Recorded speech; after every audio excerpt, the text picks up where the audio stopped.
Kaliwat kanan naman ang mga nag-anunsyong tatakbo sila sa mga posisyon sa lokal na pamahalaan. Ilan nga sa mga bagong mukha ng politika ay ang anak ni dating Batangas Governor Vilma Santos Recto na si Luis Manzano na tatakbo raw bilang Vice Governor ng probinsya. Yan ang pampagising na balita ni Rainiel Pawi.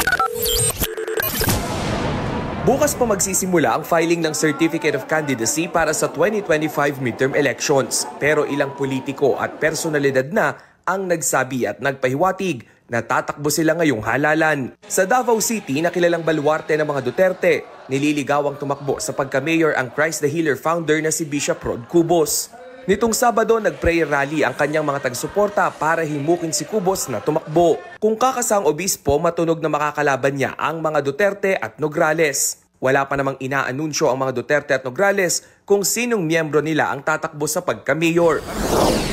Sa Maynila naman, inanunsyo na ni Tutok Tuwin Party List Representative Sam Versosa na plano niyang tumakbo bilang mayor ng Maynila. Makakalaban niya sa pwesto ang kasalukuyang alkalde ng Maynila na si Mayor Hani Lacuna. Habang umuugong na ring tatakbo sa parehong posisyon si dating Manila Mayor Isko Moreno. Sa pagka-Vice Mayor, kumpirmado ng kakandidato si incumbent Vice Mayor Yul Servo. Posibleng makalaban niya ang anak ni dating Manila Mayor Lito Atienza na si Chi Atienza Valdepeñas. Sa Makati City naman, kinumpirma ni Mayor Abby Binay na ang asawa niyang si Makati 2nd District Representative Luis Campos ang tatakbo bilang mayor ng lungsod. Ang posible niyang makatapat ang kanyang hipag na si Senator Nancy Binay na nasa huling termino na sa Senado. Pero umaasa si Mayor Abby na hindi babanggain ng kanyang kapatid ang kanyang mister. I'm hoping and praying she does not pursue and just, I mean, you can always do something else. I mean, the politics naman, there's life after politics.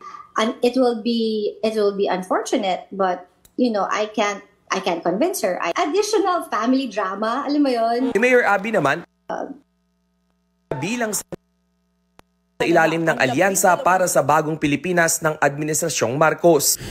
Eksklusibo namang ibinahagi ni Christopher Min sa kanyang programa sa 1PH na tatakbo muli si Vilma Santos Recto bilang gobernador ng Batangas. Ang makakatandem niya bilang Vice Governor ang anak niya at artistang si Luis Manzano.